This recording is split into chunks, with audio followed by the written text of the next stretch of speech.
SVOL currently pays a dividend yield of 16.2%. But is it a trap? Let's dive in.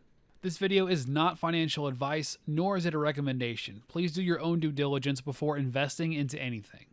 SVOL is an inverse ETF that shorts the VIX or volatility index. The VIX is the number that represents the level of fear in the market. It uses activity in the futures market to get this number.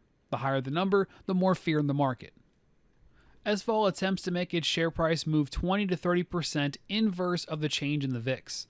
It also buys short-term treasuries, iShares iBonds, and other cash-like holdings to preserve capital as it earns those returns shorting the VIX.